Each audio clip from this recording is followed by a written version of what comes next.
gente vai gravar. A situação do Lelê, doutor Daniel. Boa tarde. O Lelê é um atleta que vem com uma dor no joelho, na parte medial do joelho. Ele teve uma lesão anteriormente à chegada no clube no ligamento colateral medial. Uma lesão que quando ele chegou no clube já estava cicatrizado.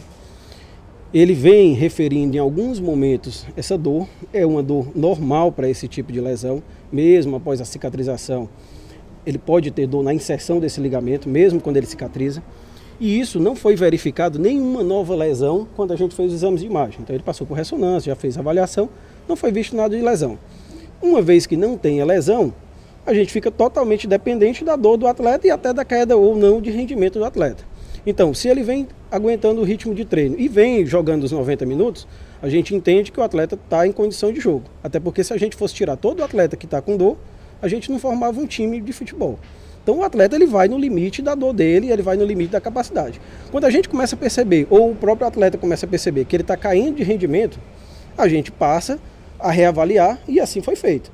Então a gente vinha nessa condição, a gente tinha poupado o Lelê dos últimos jogos, o Lelê voltou para esse jogo, que era um jogo importante, ele vinha treinando, já tinha passado por um período de reabilitação, só que a gente já tinha combinado com ele que se ele voltasse a sentir dor, a gente ia fazer novos métodos de tratamento.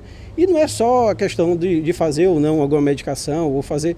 Não é procedimento, ele pode ser que ele tenha que passar por terapia de onda de choque, que é uma coisa que a gente faz também em vários atletas, que serve também para dor crônica de tendão, dor crônica de ligamento. Então o que ele fez hoje foi simplesmente tomar uma medicação. Como eu tinha falado anteriormente, eu acho que isso foi que gerou toda aquela polêmica de ontem, que ele falou que vai fazer um procedimento que pode prejudicar a carreira. Eu acho que ele foi infeliz nessa declaração dele. Na verdade, não tem nada demais. Inclusive, ele até já se desculpou com a gente, com o departamento médico, porque disse que falou uma coisa de momento e realmente não condiz com o que foi feito.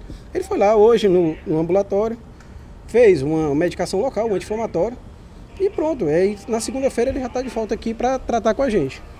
Doutor, ele vai conviver com essa dor, é isso? Provavelmente sim, provavelmente sim. A depender, lógico, se não fosse atleta, a gente não imporia carga para ele. Então a gente conseguiria tratar e provavelmente ficar totalmente sem dor. Essa questão de ter ou não ter a dor é uma coisa muito variável da pessoa. O limiar da dor de cada atleta é diferente. Então tem atleta nosso aqui que já jogou até com fratura no pé. Nunca a imprensa ficou sabendo. Mas acontece, futebol é assim mesmo. O cara aguenta, ele vai. É um jogo mais importante do que outro, ele vai. Então assim, esse era um jogo bastante importante pra gente, ele foi. E hoje ele foi reavaliado, foi medicado, está com medicação oral também. Hoje ele está em casa.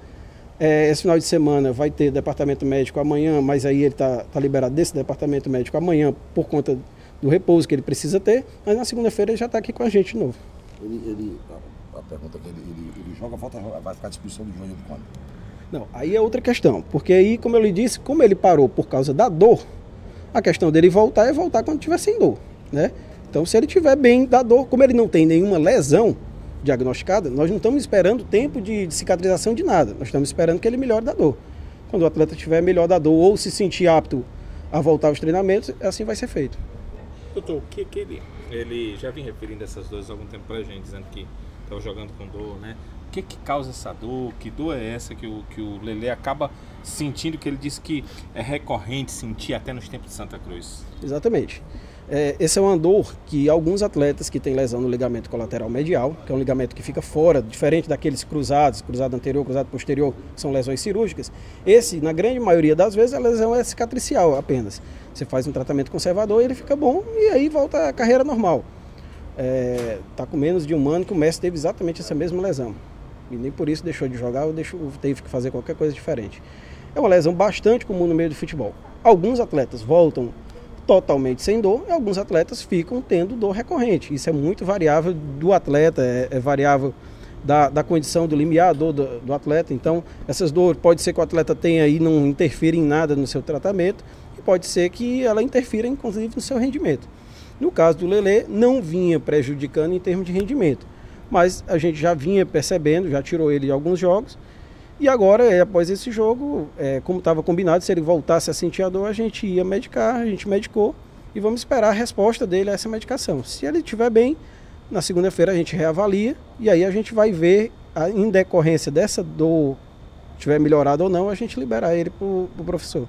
Lesão, doutor, vocês já fizeram exames, ele não tem mais? Não tem lesão. Então, até por isso, foi o que pareceu, como eu falei, pareceu um pouco contraditório na entrevista dele ontem, porque quando você bota um atleta em risco, é quando você está botando um atleta com lesão. Ele não tem lesão, ele tem dor. Então, um atleta com dor, até que se prove o contrário, não caiu o rendimento, a conduta do departamento médico é que ele jogue, a não ser que ele não esteja conseguindo jogar. Então não é pela dor que a gente tira o atleta.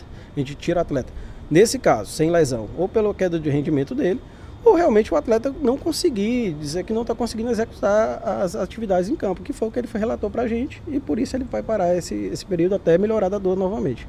Para mim, ele não disse em nenhum momento que vocês estavam colocando ele em risco, não. Ele disse que ele estava querendo assumir um risco, porque ele não aguentava mais jogar com dor. Ele disse, eu estou assumindo um risco, porque eu não jogo mais com dor. Ele não sabia o que estava dizendo, ele foi infeliz. Eu tô falando, ele foi só talvez infeliz nessa declaração, às vezes não soube se expressar, e todo mundo consegue se expressar às vezes da maneira correta, mas ele mesmo veio, quando terminou a entrevista ontem, ele veio falar com a gente e disse que tinha falado isso, mas não tem nada demais, não tem nada de polêmica, ele só se expressou errado. A conduta do departamento médico nem mudou, nem fez nenhuma alteração por causa da declaração ou por causa de qualquer entrevista. Assim, a gente já vinha com esse protocolo, tanto é que foi feito hoje de manhã, já tinha sido combinado, inclusive, com o atleta, e assim foi feito, nada foi mudado. Em que consiste essa profilaxia que vocês foram fazer hoje? Não, na verdade ele vinha com medicação oral, o que ele não tinha feito nada era injetável. Então hoje ele fez um procedimento do Dr. Gustavo Pires, foi no consultório, foi reavaliado novamente, e aí ele fez uma medicação anti-inflamatória local. Se ele não melhorar, a gente tem outros métodos alternativos para serem feitos, como terapia de onda de choque, tirar a carga do jogador. Isso aí são coisas técnicas que não convém ficar relatando. Tem várias técnicas na literatura. Então a gente está usando elas e assim vai ser feito até que o atleta fique sem dor. Independente dele ter dito isso, me chamava a atenção o seguinte, ele está bem, está curado, tecnicamente bem, vocês fizeram os exames e sente a dor. Isso é comum? Isso acontece mesmo? Perfeitamente comum, como eu lhe disse. Quando ele chegou, inclusive, aqui, não é a primeira vez que ele toma medicação, não é a primeira vez que ele para por conta desse tipo de lesão. Essa lesão é uma lesão antiga que ele teve. Então não foi recente, não é algo recente. Ele está com a gente desde o ano passado, ele não teve nenhuma nova lesão. Não tem nada de um novo estresse sobre esse ligamento, não teve nada disso. O que pode acontecer é que realmente pela sobrecarga de treino, pela sobrecarga de trabalho e às vezes pelo biotipo do atleta, pelo jeito que às vezes se porta em campo, às vezes por traumas de jogo, tudo isso podem ser coisas que podem agravar esse tipo de lesão. De dor, na verdade. Não agravar a lesão, porque a gente até imagina quando o atleta vem referir que tem uma dor que está um pouco limitante, é conduta nossa a gente fazer a imagem. Então a gente parou, fez a imagem, tudo direitinho. Uma vez que viu que não tinha lesão, a gente continuou o tratamento tentando fazer com que o atleta não perca os jogos e não perca treinamento para não cair de condicionamento. Doutor, eu já observei o João Marcos ali junto com o Jackson Calcaia, né? Eles têm estágios bem diferentes, mas estavam treinando juntos ali. Que trabalho é aqui, né? São lesões completamente diferentes, né? O Jackson Calcaia a gente está fazendo, na verdade, um teste para ver como é que está a questão do tornozelo dele. Esses testes a gente já vinha fazendo dentro do departamento médico, o pessoal da fisioterapia já vinha trabalhando com ele de forma mais intensa. Hoje só trouxe para campo para ele começar a bater na bola, fazer um trabalho diferente que a gente às vezes dentro, por causa do espaço físico, não consegue fazer tudo lá dentro. Então está bem, provavelmente a gente vai discutir agora após terminado agora o treinamento dele, a gente vai ali novamente discutir, provavelmente na segunda-feira ele já deve começar a transição. Já o João Marcos é outra coisa. João Marcos, 3 meses de lesão do ligamento cruzado anterior, foi feita a cirurgia e ele está totalmente dentro do protocolo, já está começando a bater em bola, já está começando a fazer movimento de lateralização, então está dentro do protocolo, a gente espera que ele volte dentro do período que a gente programou, que seria em torno de 6 meses.